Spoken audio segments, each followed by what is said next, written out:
हरिहंत सिद्ध सूर्य उपाध्याय साधु सर्व अर्थ के प्रकाशी मांगलिक उपकारी है। तिनको स्वरूप जान राग ते भई जो भक्ति काय को नमाई स्तुति ओम जानी है। धन्य धन्य तिन्ने आज सब आज भाए कर जोड़े बारे बारे बंदना हमारी है। मंगल कल्याण सुख ऐसो हम चाहत हैं। ओ मेरी ऐसी दशा जैसी तुमदारी है। ओ मेरी ऐसी दशा जैसी तुमदारी है। ओ मेरी ऐसी दशा जैसी तुमदारी है। क्षत्र चूड़ामणि नामक ये ग्रंथ और जीवनधर कुमार यहाँ अपनी माता से चर्चा करते हुए जब पहुँचे अपने ही राजपुरी नामक नगर में, तो वहाँ राजपुरी नगर में पहुँचने पर नगर का परिभ्रमण करने लगे और अचानक ही एक घटना उनके साथ में घट गई कि कोई एक कन्या, कोई एक लड़की अपने घर पर ही ऊपर बॉल से खेल रही थी। उसने बॉल को जीवनधर कुमार के आगे फेंक दिया कि गिर गई खेलते हुए। तो यहाँ तो यह बात बतलाई जा रही थी कि जब ये बॉल वहाँ गिरी तो वो किसी न किसी बात का निमित्त बनी। क्या होना है, देखिए यहाँ यह कहा गया था इतनी बात कह करके कि भाई सुनो, अनुकूल कार्य हो या प्रतिकूल कार्य हो, संपत्ति मिलने का योग हो या विपत्ति आने की का काल आ गया हो, कोई न कोई निमित्त अवश्य बनता है। आपको यदि संपत्ति मिलने वाली होगी तो उसमें कोई न कोई निमित्त अवश्य मिलेगा। आपके सामने विपत्ति आने वाली होगी तो कोई न कोई निमित्त अवश्य मिलेगा। निमित्त कुछ करता नहीं है लेकिन निमित्त होता अवश्य है। यह सब चर्चाएं काफ़ी विस्तार से कल हम यहाँ कर चुके हैं। धर्म द्रव्य की तरह है, जैसे धर्म द्रव्य कुछ भी करता नहीं है, धर्म द्रव्य चलने में सहयोगी होता है। चलते हुए जीवों को और पुद्गलों को चलने में जिस तरह से धर्म द्रव्य सहयोगी होता है, उसी तरह से यहाँ भी ये बात समझनी चाहिए। कुछ करता नहीं तो सहयोगी क्यों होगा? उपस्थिति मात्र। आपका प्रश्न ये था कि यदि निमित्त कुछ करता नहीं है तो उसे कार्य के होने में सहयोगी क्यों कहा? उपस्थिति है, व्यवहार की भाषा है। हे भगवान, आप ही करने वाले हो, अरे सब आपका ही है, सब आप ही का किया हुआ है, आप ही की वजह से ऐसा हुआ है। बोलचाल की भाषा में इसी प्रकार का कहा जाता है। आप इसे अपना ही घर समझना, अपना ही समझना। क्या ये गाड़ी किसकी है? आपकी ही है, सब आपकी है। माने ये जिस तरह के प्रयोग किए जाते हैं, ये सारे प्रयोग व्यवहार में किए गए प्रयोग हैं। और इसी तरह के प्रयोग हमारे यहाँ शास्त्रों में, जनवाणी में भी बहुत ज़्यादा हैं। विशेषकर भक्तियों में, पूजाओं में, स्तुति करने में इसी प्रकार के कथन किए जाते हैं। जब किसी की स्तुति की जाती है तो यही उसकी महिमा बखान किया जाता है। ऐसे ही भगवान की भक्ति स्तुति करते समय, देव शास्त्र गुरु की भक्ति करते समय, स्तुति करते समय इस प्रकार के वचनों का प्रयोग बहुत होता है। कैसा? द्रौपदी को चीर बढ़ायो, सीतापति कमल रचायो, अंजन से किए अकामी, दुख मेटहु अंतरयामी। आलोचना पाठ की लाइनें हैं। बोलो, समझदार व्यक्ति नहीं मानते, जो ना समझ होते हैं ये गलत फहमी में आकर यही समझने लगे कि ये कह रहे हैं साहब आपका ही मकान है, और कोई अपना ही मानने लगे तो घर से निकाल दे। भक्तियों में जो है इनको पढ़ के ज्यादातर हाँ वो जो भी है, लेकिन भाई जो समझदार हैं, जो पढ़ रहे हैं, जो समझ रहे हैं, वो तो उसका मर्म समझ लेंगे कि इसके पीछे रहस्य क्या है। क्या द्रौपदी का चीर शांतिलाल भगवान ने बढ़ाया था? महावीर भगवान ने कि पार्श्वनाथ भगवान ने? हम तो भगवान की भक्ति करते हुए कह रहे हैं आपने द्रौपदी का चीर बढ़ा दिया। अब यही काम करेंगे भगवान। द्रौपदी को चीर बढ़ायो, सीतापति कमल रचायो, और अंजन जैसे चोर को पार लगा दिया। अब मैं भी दुखी हूँ, आपके इतने इतने काम आपने किए भगवान, तो मैं भी दुखी हूँ, दुख मेटाऊं। अंतर्यामी, हे भगवान मेरे भी दुखों को आप मेट दो। बहुत स्थूल व्यवहार है, इतनी लोक व्यवहार में की गई भक्ति है, इसमें कुछ सार नहीं है। निमित्त का भी कथन नहीं है सच में, तो यहाँ तो निमित्त भी नहीं है। हम ये कहें ना कि मेरा भला हो गया हे भगवान आपके ही निमित्त से, ये व्यवहार भी नहीं लागू होता है, क्योंकि निमित्त भी कोई जन सामान्य बनेगा। निमित्त तुम्हारा मित्र हो सकता है, निमित्त तुम्हारे परिवार वाले हो सकते हैं। निमित्त रूप में यदि अंतरंग अनिवार्य निमित्त देखा जाए तो कर्म का उदय है, पुण्य का उदय है। भगवान पर तो निमित्त बने का आरोप भी नहीं आता है। तो इतना ही व्यवहार है, मेहमान घर पे आए और बस घर रुके हैं तो इतना कह दिया कि आप अपना ही समझना। अनजान व्यक्ति को भी इस तरह के कथन कह दिए जाते हैं। अपरिचित व्यक्ति के लिए भी इस प्रकार का व्यवहार कर लिया जाता है कि साहब आप ही की कृपा से हो रहा है। ये सब बहुत स्थूल व्यवहार है। देखिए यहाँ तो निमित्त का ज्ञान करा दिया। निमित्त होता है लेकिन कर्ता नहीं होता। काम होने का की योग्यता होती है तो निमित्त पर कार्य के होने का आरोप आ जाता है। आरोप मात्र आया है, कार्य हुआ है इस बात का, हुआ काम अपनी योग्यता से है। देखिए भवितव्यतानुसार भावों का होना, बड़ी गजब की बात कह रहे हैं। 66 नंबर का ये श्लोक है, 417 नंबर पेज है। देखिए उद्वक्त्रस्तत्वित्तिं सुत्यां दृष्ट्वा मुह्यत् बाह्यधीः वशिनां हि मनोवृत्तिः स्थान एव हि जायते। बाह्य पदार्थों में नहीं है बुद्धि जिनकी, ऐसे जीवनदर कुमार ऊपर को मुख किए हुए गेंद से खेलती हुई उस युवा कन्या को देखकर उस पर मोहित हो गए। क्या करें? जीवनदर कुमार उसे खेलती हुई ऊपर देख करके ऊपर उन्होंने देखा और वे उस पर मोहित हो गए। निश्चय से जितेंद्रिय पुरुषों के मन के भाव योग्य स्थान में ही प्रवृत्त होते हैं। अब क्या करें, ऐसा ही होना था, ऐसी होनार थी, ऐसे विवाह होने का काल नजदीक आ गया है तो भाव भी इसी तरह के आने लगे। देखिए गेंद के सामने गिरते ही आत्मबुद्धि वाले, एकाग्र बुद्धि वाले जीवनदर कुमार ने ऊपर की ओर दृष्टि उठाई तो गेंद की स्वामिनी कन्या पर दृष्टि पड़ी। दृष्टि पड़ते ही वे कन्या पर मोहित हो गए, क्योंकि जितेंद्रिय पुरुषों के मन की प्रवृत्ति योग्य स्थान में ही होती है।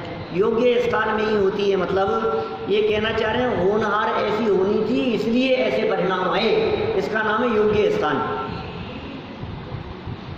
योग्य स्थान का अर्थ माने ऐसा गलत दिशा में उनका परिणाम आ जाए ऐसा नहीं होता है। जिससे विवाह होना है उसे देख करके ही उसके प्रति मोहित हुए हैं। ये सब रूप के लोभियों की दशा है।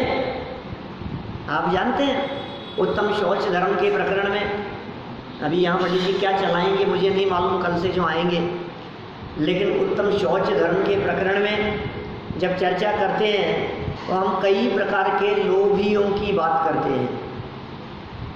सारे जगत में धन का लोभ ही लोभ दिखाई देता है। पैसे का लोभ, धन का लोभ, संपत्ति का लोभ। लेकिन भाई पैसे का लोभ तो कृत्रिम है, पैसे का लोभ तो बनावटी है। इस पैसे के लोभ में कुछ दम नहीं है। ये पैसे का लोभ असली लोभ नहीं है। हम आपसे पूछें पैसे का कलर अच्छा है कि पैसे की डिजाइन अच्छी है, रंग रूप अच्छा है कि उसकी सुगंध अच्छी है, उसका स्पर्श अच्छा है। क्या क्या चीज़ पसंद है आपको पैसे में, ये तो बतलाओ। नोट में आखिर ऐसा क्या है जो आपके चित्त को आकर्षित करता है?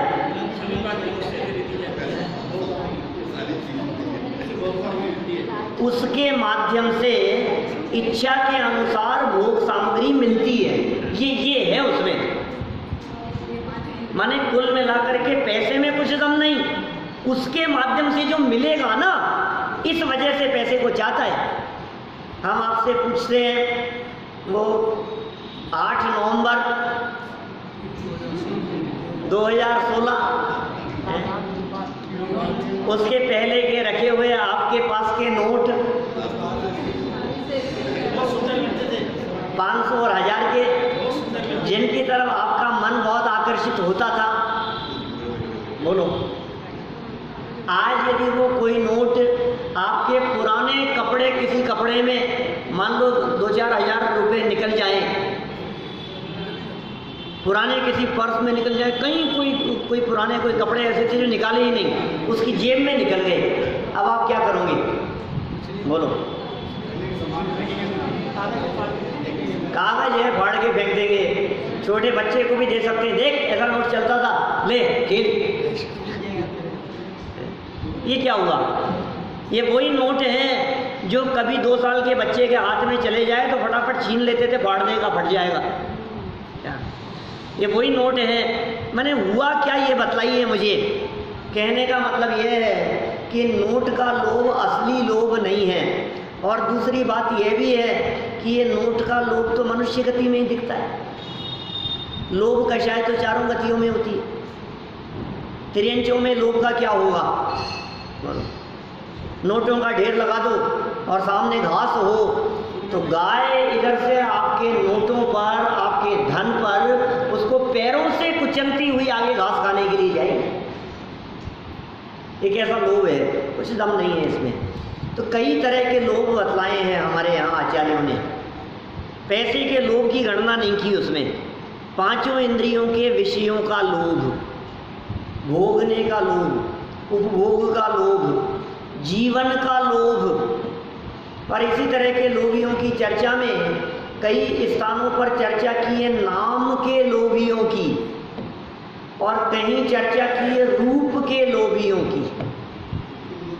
रूप के लोभी, ये क्या हुआ? ये किस बात का लोभ था? ये उसका रूप सौंदर्य देखा और उसकी तरफ आकर्षित हो गए, यही तो था ना।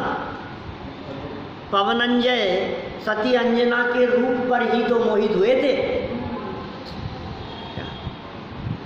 राजा श्रेणिक चेलना के रूप पर ही तो मोहित हुए थे। आप यदि उन घटनाओं को उठा करके देखेंगे, खोल के देखेंगे, तो आपको लगेगा ये कैसी घटनाएं घटी है, ये इतिहास और पुराण क्या कह रहे हैं। राजा श्रेणिक जो भविष्य के पहले तीर्थंकर बनने वाले हैं, वर्तमान में पहले नरक में मौजूद हैं, जैन नहीं थे, बौद्ध धर्म के अनुयायी थे। एक दिन चेलना को उन्होंने देखा, राजा श्रेणिक ने, और चेलना को देखकर उसके रूप पर ऐसे मोहित हुए कि मुझे इससे शादी करनी है। इतना ही नहीं, उनका पुत्र था एक अभय कुमार, क्या राजा श्रेणिक का पुत्र, वो भी युवा था, 20-22 साल का। राजा श्रेणिक ने अपने पुत्र अभय कुमार को कहा कि बेटा मुझे इससे शादी करनी है। अब मैं कुछ नहीं जानता, पता लगा क्या किया जा सकता है, कैसे हो सकता है। जांच पड़ताल की गई, ये बौद्ध धर्म को मानने वाला था, और जो चेलना थी वो जैन धर्म की दृढ़ श्रद्धानी थी। वो सच्चे देव शास्त्र गुरु को मानने वाले जैन के अतिरिक्त किसी और से विवाह करने की कल्पना भी नहीं कर सकती थी। अब क्या करें? ये तो तैयारी नहीं होगी, ये तो मानेगी ही नहीं, कैसे संबंध हो सकता है। तो राजा श्रेणिक के निर्देशन में अभय कुमार ने छल किया, योजना बनाई, और उसके सामने ऐसा प्रस्तुत किया कि श्रेणिक तो जैन है वो जिस रास्ते से होकर के मंदिर जाया करती थी, उस रास्ते में राजा श्रेणिक के गीत गाए गए, जैन होने के रूप में उसके भजन सुनाए गए और उसकी खूब महिमा बखान की गई। लाउड स्पीकर पर उस तरह की बातें सुनाई गई। स्पीकर तो होते नहीं थे उस ज़माने में, लेकिन इस तरह की योजना बना करके उसके दिलो दिमाग में ये सेट कर दिया कि ये जैन है, और बाद में प्रस्ताव भेजा गया, वो तैयार हो गई। ये ऐसी घटनाएं, पवनंजय की घटना किससे छिपी है, कई बार सुनाई है यहाँ पहले भी। कौन पवनंजय? हनुमान जी के फादर की बात कर रहा हूँ मैं। अंजना उनकी माँ थी। गार्डन में देखते ही मोहित हो गए थे, बेहोश होकर के गिर गए थे। बोलो, तो दोस्तों ने छींटे दे करके होश में लाया। बोले कहाँ गई हूँ? वही दिख रही थी। घर जाकर के बोला उसी से शादी करूँगा। बोलो आप, और रात को पहुँच गए। नक्की होने के बाद उसके घर बालकनी से ऊपर चढ़ गए। ये कौन लोग हैं? ये जीवंदर कुमार उस कन्या को देख करके मोहित हो गए। ये कौन है? ये रूप के लोभी हैं, रूप की तरफ आकर्षित होने वाले हैं। और सुनो, हम लोग रूप के लोभी नहीं है क्या? जहाँ भी कोई सुंदर वस्तु दिखाई दी हमारे को, हमें लगता है यार ये कितनी सुंदर है, यार ये ऐसी पेंटिंग तो हमारे घर में भी लगनी चाहिए। आपको नहीं लगता है ऐसा?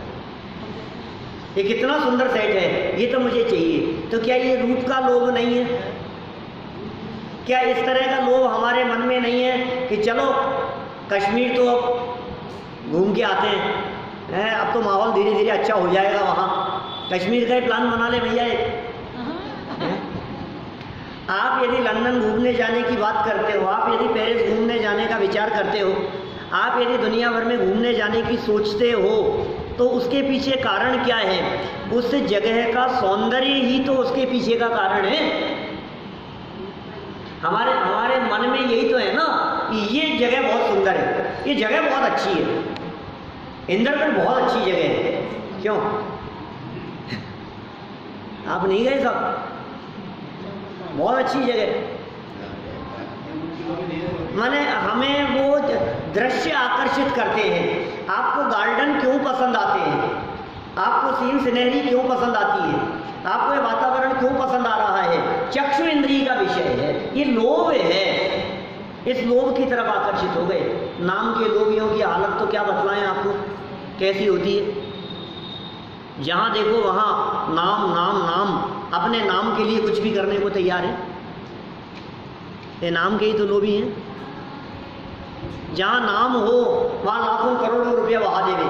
एक एक पाई इकट्ठा करके जोड़ा हो, कंजूसी से खर्च किया हो, जीवन भर खर्च नहीं किया हो, लेकिन नाम के लिए शादी विवाह के प्रसंगों में, बच्चे की शादी है, बेटी की शादी है, करोड़ों रुपया पानी की तरह बहाता है नाम के लिए। दान देता है तो नाम के लिए। तीर्थ क्षेत्रों में जाकर के देखो, बड़े बड़े पार्टियों के ऊपर हजारों नाम मिलेंगे आपको, लेकिन इस बात का विचार ही नहीं करता है कि ये इस नाम का क्या होगा, कौन पढ़ेगा इस नामों को। नामों की लिस्ट लगी रहती है, कौन पढ़ता है उन नामों को? आपने पढ़े साहब, कितने क्षेत्रों पे गए होंगे, दिपेश जी बहुत यात्राएं करते हो, बतलाओ कभी कभी ऐसा होता है किसी क्षेत्र पे खड़े होकर के नाम ही पढ़ते रहे खड़े खड़े? कौन पढ़ता है? जब आप बुंदेलखंड यात्रा के लिए जाते हैं, जब आप कुंडलपुर चढ़ते हैं और सीढ़ियों पर नीचे नाम लिखे रहते हैं, आप तो पैर रख करके दौड़ते रहते हैं कि रुक करके नाम पढ़ते हैं। किसी फुर्सत है वैसा? मनोज जी वैसा बोलो, है किसी को फुर्सत नाम पढ़ने के लिए? जो लिखवाता है ना, वही जब कभी 2-4 लोगों के साथ में, परिवार वालों के साथ में यात्रा जाता है 10-5 साल में कभी, तो उस जगह पर खड़ा होकर के दिखाता है, बेटा इधर आ, देखिए अपना नाम लिखा है। खुद ही देख करके राजी होता है। एक नाम के कितने लोग होते हैं, कौन जानता है किसका नाम है? कौन तो पढ़ेगा, और कोई पढ़ भी लेगा तो कौन पहचानेगा?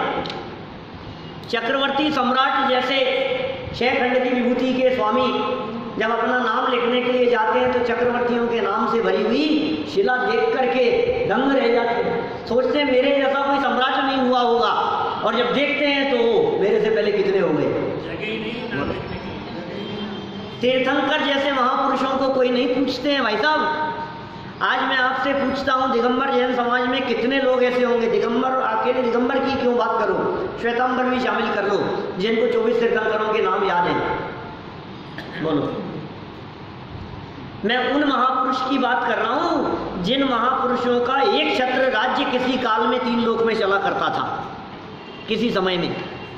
3 लोक के नाथ थे ना, समोचरण की रचना थी, अनगिनती लोग मनुष्य, असंख्यात देव, अनगिनती त्रियंच जिनकी वाणी सुनने के लिए आते थे, जिनकी दिव्य ध्वनि चलती थी। उन 24 तीर्थंकरों में से कितने तीर्थंकरों के नाम पता है? पूछो कितने लोगों को 24 के नाम पता है समाज में।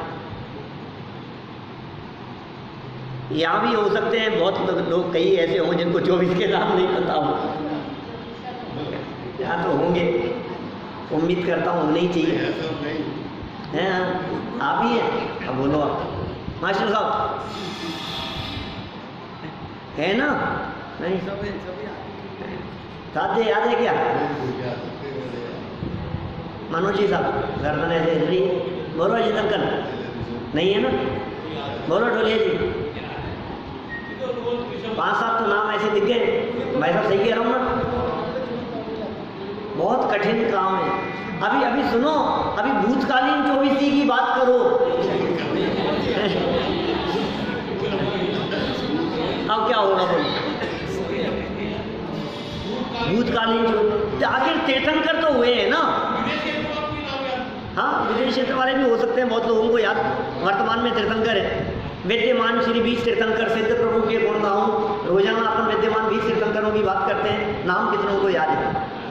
ये तो तीर्थंकर जैसे महापुरुषों की बात कर रहा हूँ। एक दिन चर्चा चल गई थी तो ये बतला रहे थे अंकल, विजय अंकल ने नाम बतलाया था, मेरे को भूल गया मैं, अपने यहाँ का मुख्यमंत्री राजस्थान का जगन्नाथ पहाड़िया। कितने लोग जानते हैं? हाथ खड़ा करो जगन्नाथ पहाड़िया को। ये पुराने 5 लोगों के हाथ खड़े हैं। जिंदा है अभी, इसी राजस्थान का मुख्यमंत्री था। बोलो, यहाँ का मुख्यमंत्री था राजस्थान का। कौन याद कर रहा है उसको? राजस्थान का मुख्यमंत्री, राजस्थान में रहने वाले लोग, 5 साल जिसने शासन किया, आज वो जिंदा है, उसको कोई नहीं पूछ रहा है किसका नाम। ये कहता है नाम नाम नाम, नाम अमर रहेगा। काम कुछ ऐसा करके जाओ कि अपना नाम अमर रहे।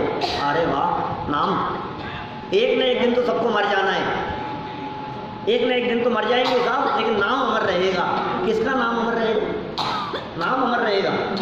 हम तो मर जाएंगे और नाम अमर रहेगा। ये सुनो, ये नाम मर जाने वाला है, आत्मा अमर है। हम अमर हैं। अपने उस अमरत्व स्वभाव को देखो, अपने उस तत्व को देखो।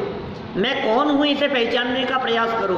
अपने आप को नाम से मत देखो, अपने आप को शरीर से मत देखो, अपने आप को रूप से मत देखो, अपने आप को बाह्य संपदा से मत देखो, बाह्य परिस्थितियों से मत देखो। मैं कुछ और हूँ, तत्व, इस शरीर में रहने वाला, शरीर से भिन्न कोई तत्व हूँ जो मैं हूँ। इन्होंने गर्दन उठाई, सामने लड़की दिखी, भवितव्यतानुसार हो रहे हैं परिणाम, ऐसा कहना चाह रहे हैं यहाँ, उस पर मोहित हो गए।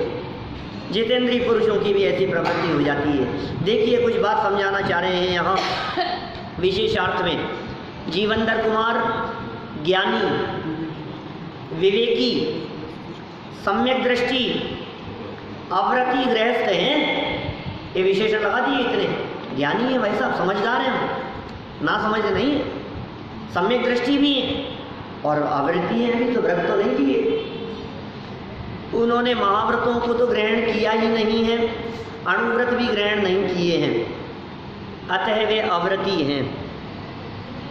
अविरति को भी अन्याय, अनीति और अवक्ष का त्याग तो नियम पूर्वक रहता ही है। अणुव्रति नहीं कर सकता, शादी तो करता है क्या? हाँ, लेकिन ऐसा नहीं हो सकता। देखो, ये कह रहे हैं अन्याय नहीं होगा, सम्यक दृष्टि के जीवन में अन्याय नहीं होगा, अनीति नहीं होगी, अवक्ष्य नहीं होगा। ये तो सम्यक दृष्टि के जीवन में तो होते ही नहीं है, सम्यक दर्शन प्रकट करने की पात्रता वालों के जीवन में भी नहीं होती। ये सम्यक दर्शन की पात्रता है। अभी सोनागिरी जी में जो मेरे प्रवचन हुए थे ना, सोनागिरी जी वाले प्रवचन 5 प्रवचन थे वहाँ, और वो 5 प्रवचनों में एक विशुद्धि लब्धि का प्रवचन है, पात्रता की चर्चा, बहुत मार्मिक चर्चा है। कल एक फोन आया, मतलब वो इतनी बात कह रहे थे, वैसा प्रवचन सुना, इतना आनंद आया, इतना आनंद आया। आते रहते हैं, कल विशुद्धि लब्धि वाले प्रकरण के संदर्भ में फोन आया था, उसकी बात कह रहा हूँ आपसे। आपने भी सुना है, माने वो कैसी विशुद्धि होनी चाहिए, पात्रता कैसी होनी चाहिए हमारे जीवन में। हम तो तैयारी तो कर नहीं रहे हैं कुछ भी, और सोच रहे हैं सम्यक दर्शन नहीं हो रहा है। सम्यक दर्शन कैसे होगा, सम्यक दर्शन कैसे होगा, वो कैसे होगा सम्यक दर्शन, ये आपको गहराई से विचार करना पड़ेगा। उसके लिए पात्रता कैसी होनी चाहिए, भावभूमि कैसी होनी चाहिए। इन्होंने यहाँ बतला दिया, अनीति नहीं है उसके जीवन में, किसके जीवनदर के जीवन में, अन्याय नहीं है उनके जीवन में, और अभक्ष्य भक्षण नहीं है उनके जीवन में, नियम पूर्वक रहते हैं। अविरति, सम्यक दृष्टि, श्रावक 96,000 विवाह तो कर सकता है, किंतु एक भी परिस्थिति को स्वीकार नहीं कर सकता। बोलो,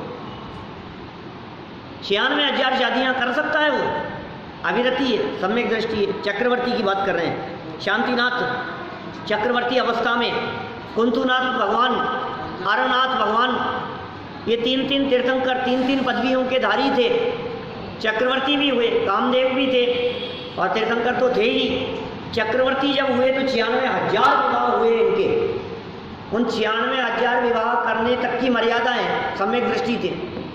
तीर्थंकर कर्म प्रकृति बन रही है तो भी, लेकिन परिस्थिति सेवन नहीं हो सकता।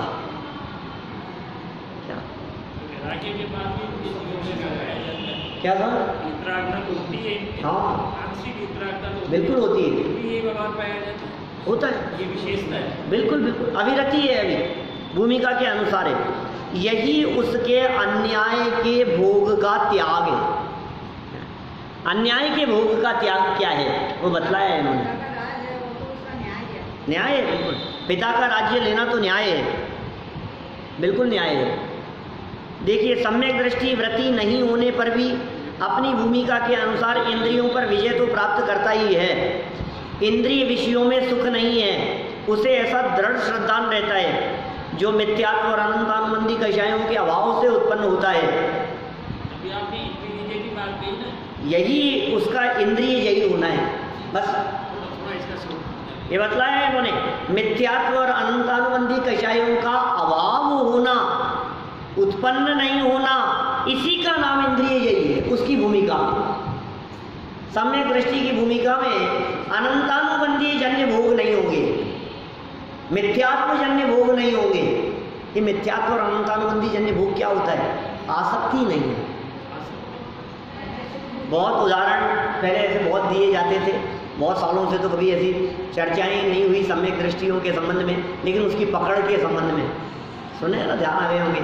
बिल्ली की पकड़, बिल्ली चूहे को कैसे पकड़ती है, और बिल्ली कबूतर को कैसे पकड़ती है? बोलो, जो चूहे को कैसे पकड़ रही है और अपने बच्चे को कैसे पकड़ रही है, दो है ना भेद। वही बिल्ली, वही मुंह, वही दांत चूहे को इस तरह से पकड़ती है कि गिर नहीं जाए, अपने बच्चे को भी ऐसे पकड़ती है कि गिर नहीं जाए। दोनों को इसी प्रकार से पकड़ रही है कि छूट नहीं जाए। बोलो, लेकिन पकड़ पकड़ में फर्क है क्या? चूहा छूट नहीं जाए तो वो जो मजबूत पकड़ है, उस मजबूत पकड़ में उसकी तकलीफ का विचार नहीं है, उसके प्राण निकल जाए, प्राण निकालना ही है उसको। और अपने बच्चे को पकड़ती है तो उन्हीं दांतों से पकड़ रखा है, लेकिन खरोच भी नहीं आ जाए। परिणामों में कितना फर्क है। बाहरी क्रिया, बाहरी वीडियो रिकॉर्डिंग यदि उस बिल्ली की जाए तो आपको रिकॉर्डिंग में दोनों परिस्थितियां, दोनों घटनाएं एक जैसी दिखेगी, लेकिन अंदर के भावों में जमीन आसमान का अंतर। एक भोजन है और एक पुत्र है। ऐसे ही सम्यक दृष्टि ज्ञानी जीव भोगों को भोगता है ना, तो भोगों को कैसे भोगता है? दवाई की तरह भोगता है, भोजन की तरह नहीं। एक होता है दवाई का सेवन, एक होता है भोजन का सेवन। एक तरफ तो दवाई खाने का प्रसंग है और दूसरी तरफ डोसे खाने का प्रसंग है। बोलो, डोसे को तो दबा दबा के खाता है, खाने के पहले भी मन होता है, खाने के बाद भी मन में बनी रहती है क्या, और खाते खाते भी आनंद लेता रहता है। लेकिन दवाई में ऐसा कहाँ होता है?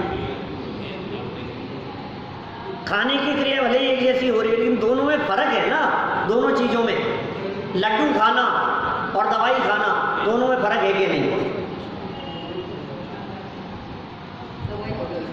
दवाई को तो छोड़ना चाहता है, दवाई लेते हुए भी मन में ये भाव बना रहता है कब छूटेगी, कब छोड़ दूं, कब इससे मुक्त हो जाऊंगा। डॉक्टर साहब से पूछता है, और डॉक्टर साहब अब कितने दिन, अब कितने दिन और चलेगी? माने लेते लेते भी मन में परिणाम छोड़ने का है। भोजन में ऐसा नहीं होता। इसी तरह से सम्यक दृष्टि जो ज्ञानी जीव होते हैं, वे सम्यक दृष्टि ज्ञानी जीव पांचों इंद्रियों के विषय भोगों को भोगते हैं, लेकिन दवाई की तरह लेते लेते भी छोड़ने का परिणाम भुगतते, भोगते भोगते भी अब नहीं, अब विषयों में नाही रमेंगे, निजानंद पान करेंगे। अब भोगों में ना उलझेंगे, निजानंद पान करेंगे। बोलो, भोग रहा है, कर रहा है, नहीं बस अब नहीं करूँगा, अब नहीं करूँगा, करते करते भी विरक्ति का भाव है। रमत अनेक सुरनि संग 35 परिणति तय नित हटा हटी। बोलो, दौलत राम जी का भजन है, जिनके द्वारा 6 डाला लिखी गई, उन दौलत राम जी द्वारा लिखा गया भजन है। रमत अनेक सुरनि संग 35 परिणति तय नित हटा हटी। बोलो, क्या स्वरूप है भाई? पूरे भजन का अर्थ है अपना, इस पूरे भजन का अर्थ किया था अपन ने पहले। ये बात बतला रहे हैं यहाँ। देखो कैसी प्रवृत्ति होती। सम्यक दृष्टि ज्ञानी जी इंद्रिय जयी है, मिथ्यात्व जन्य नहीं है, अनंतानुबंधी जन्य नहीं है, अति आसक्ति पूर्वक नहीं है, भोग भोगते हुए भी अंतर के परिणाम को वही जानता है। अरे भाई साहब, भरत जी घर में ही वैरागी, कौन जाने उनकी अंतरंग परिणति को। बोलो, ज्ञानी की बात ज्ञानी जान सकता है, ज्ञानी की बात ज्ञानी समझते हैं। टोडरमल जी ने लिखा एक जगह पर, मोक्ष मार्ग प्रकाशक ग्रंथ में, वे क्या लिखते हैं वहां पर, भरत आदि सम्यक दृष्टि ज्ञानी जीवों की अंतरंग परिणति कैसी होती होगी, इसका वर्णन आगे करेंगे। ये लिखा है इन्होंने, टोडरमल जी साहब ने। भरत चक्रवर्ती आदि जो सम्यक दृष्टि थे, चक्रवर्ती 6 खंड का वैभव जिनके पास में दिखाई दे रहा है, बोले इनकी अंतरंग में क्या दशा चलती है, उसका वर्णन करेंगे। क्या करने वाले होंगे वो सोचो, कर नहीं पाए, अधूरा रह गया, कर नहीं पाए, हम पढ़ नहीं पाए, हम विचार तो करें आखिर क्या होता होगा। ये वचन ऐसे ही थोड़ी ना, भरत जी के ऊपर एक बहुत सुंदर भजन है, भावलिंगी संतों की निष्दिन भरत प्रतीक्षा करते। क्या क्या है शब्द, और बोल किस तरह के, भावलिंगी संतों की नित्य भरत प्रतीक्षा करते, नवदा भक्ति से पड़गाहन कर भोजन करते। ऐसा ऐसा बहुत सुंदर भजन है भरत जी के बारे में। घर में ही वैरागी, भरत जी घर में ही वैरागी हैं। हाँ, मैंने और उसके शब्द ही बहुत ही मारने के, वो तो देखना निकालना है। हाँ, पंचकल्याण में बोलते हैं, वो भजन ही इतना सुंदर है। मैं अभी सुनाऊंगा आपको, अभी यदि मिल जाता है ना, तो अभी मैं आपको अभी ख़त्म होने के बाद में आप भजन सुनना हो क्या, तो कितना सुंदर भजन है। इतना सुंदर वर्णन किया है उनके संबंध में, आप कल्पना नहीं कर सकते हो कैसा भरत जी का जीवन था। 6 खंड की विभूति के स्वामी होते हुए भी माने आसक्ति का परिणाम नहीं, भोग का परिणाम नहीं है।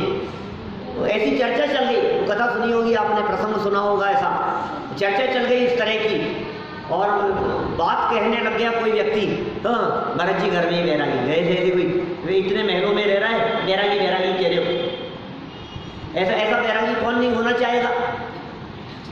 तो बाहर में सब सुविधाएं हो और कहो बैरागी, ये बात सुनने में पड़ गई, कान में आ गई उनके। कर्णेंद्रिय की सामर्थ्य 12 योजन तक की जानने की होती है उनके कान में शब्द पड़ गए, उसको बुला लिया, ये कल इतने बजकर इतने मिनट पे क्या कह रहे थे तुम? कुछ याद आ गई उसको, कुछ नहीं कह रहा था महाराज, कुछ नहीं कह रहा था। कह रही बताओ तो सही क्या बात थी? कुछ नहीं थी महाराज, कैसे बोले वो? तुरंत बात आ गई सामने, तुम ऐसा कह रहे थे, कोई बात नहीं। हाथ में तेल का कटोरा दे दिया, हाथ में तेल का कटोरा दे दिया, और 4 सिपाहियों को नंगी तलवार लेकर के चारों तरफ खड़ा कर दिया, और उससे कहा कि सुन, हमारे जितने महल हैं सारे महल देख करके आ, और ये जो तेल का कटोरा है तेल से भरा हुआ, वो इतना भरा था कि थोड़ा भी यदि वो कटोरा हिले तो तेल नीचे टपक जाए, गिर जाए।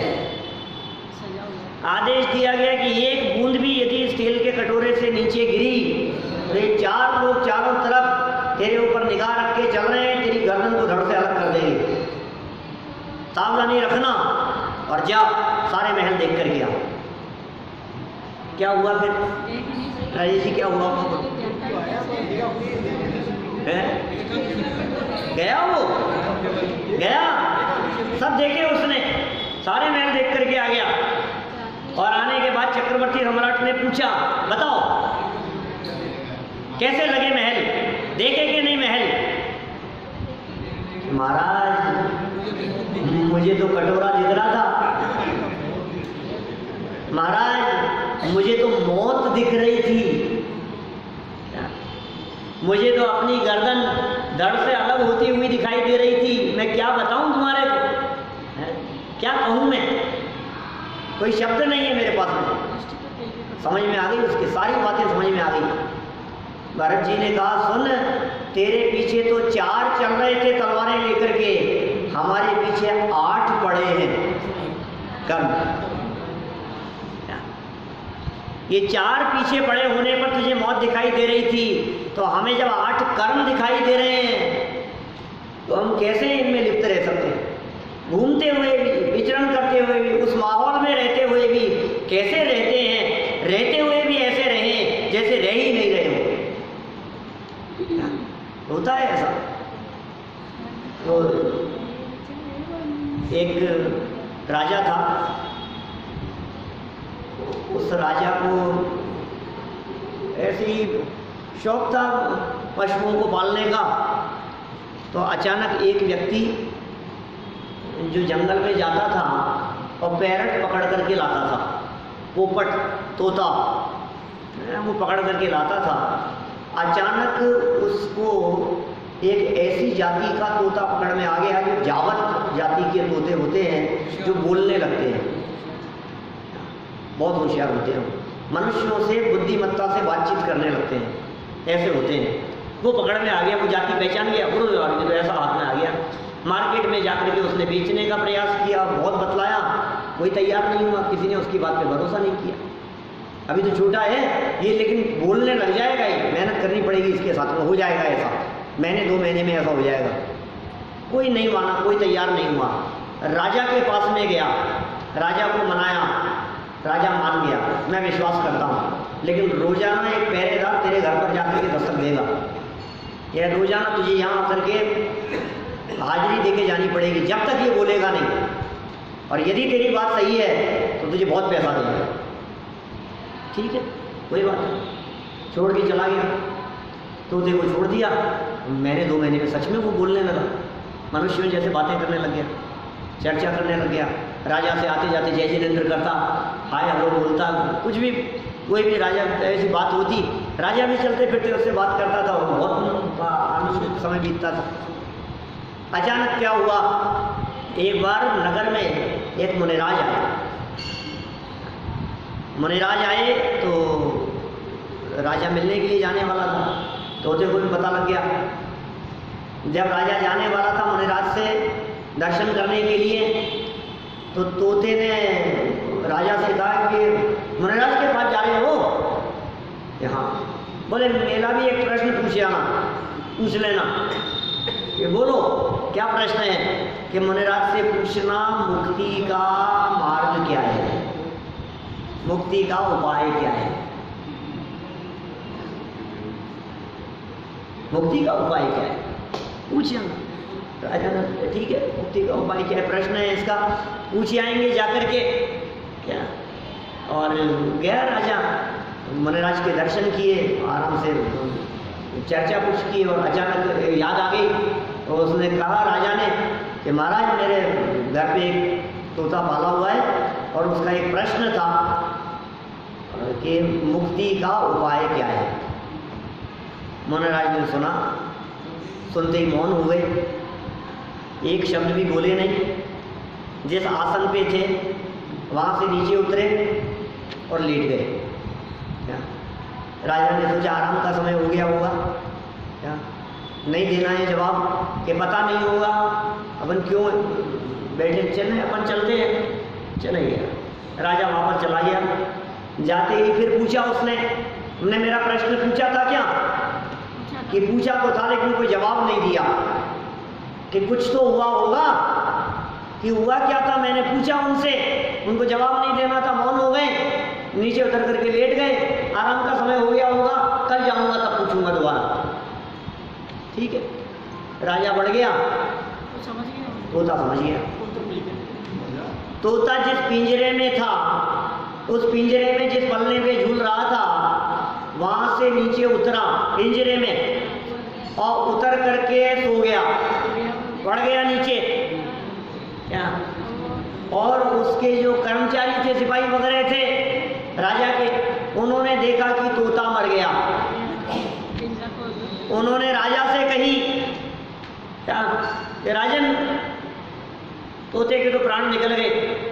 पिंजरे का उन्होंने दरवाजा खोला और तोता उड़ गया, और उड़ते उड़ते बोला कि राजन, मुनिराज ने मुक्ति का उपाय बता दिया, मैं तो समझ गया, देखो मैं मुक्त होकर के उड़ गया। आप नहीं समझे। अब राजा भी समझ गया, आप लोग समझे कि नहीं समझे? क्या एक तो राजा समझ गया था, दूसरा मुझे समझ में आ गया था। आप नहीं समझे हो तो आपको बताऊं, ये संदेश दे गया वो उड़ता उड़ता। क्या संदेश दे गया? कि महाराज आप किसी भी महल में रहो, आप किसी भी बंधन में रहो, आप किसी भी पिंजरे में रहो, लेकिन रहते हुए भी ऐसे रहो कि मानो मैं इसमें रह ही नहीं रहा हूं, जिंदा होते हुए भी उससे अलिप्त होकर के रहो, यही मुक्ति का उपाय है। क्या मुनिराज ने बताया, मुझे समझ में आ गया। इसमें रहते हुए भी, गृहस्थी में रहते हुए, राजपाट में रहते हुए तुम ऐसे रहो जैसे हम है ही नहीं, यहाँ हम मर गए हैं, यहाँ से अलिप्त तो होकर के रहो, अप्रभावित होकर के रहो, ये मुक्ति का उपाय है। बहुत वर्षों पहले सुना था, तो आज एकदम याद आ गई मेरे को, तो सुना दी आपको कहानी। तो कहानियाँ कम सुनाता हूँ आजकल। तो ये उपाय है, ये कितनी सुंदर बात है। इंद्रिय जयी माने इंद्रियां होते हुए भी, शरीर होते हुए भी मिथ्यात्व परिणाम नहीं, शरीर होते हुए भी उसके प्रति आसक्ति नहीं, भोग सामग्री होते हुए भी भोगों के प्रति चैंठ नहीं है। टोडरमल जी ने कहा चिपटता है, हाफते मारता है, भोगों के तरफ ऐसे लंपटी होकर के भोगता है, ऐसा नहीं है। सम्यक दृष्टि का जीवन ऐसा नहीं होता है। देखिए क्या कह रहे हैं यहाँ, राज्य के नियम तथा कुलीन समाज की पवित्र परंपरा का सम्यक दृष्टि उल्लंघन नहीं करता, यह अनीति का त्याग है। सम्यक दृष्टि जीव के इस प्रकार अनीति का त्याग होता है।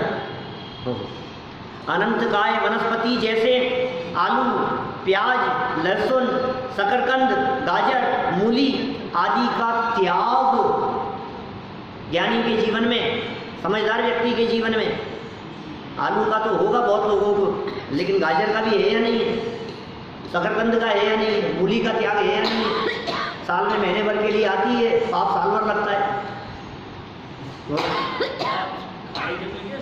साल भर लगे बिना खाए भी, और मौसम में महीने भर आती है तो भी महीने भर नहीं खाता है। गाजर कितने समय आती है बतलाओ साल में? महीने 2 महीने आती है, और महीने 2 महीने रोज खाते हो आप कि महीने 2 महीने में 2-4 बार खाते हो कभी? और पाप कितना लग रहा है भैया? साल भर खाने का पाप लग रहा है, साल भर खाने का।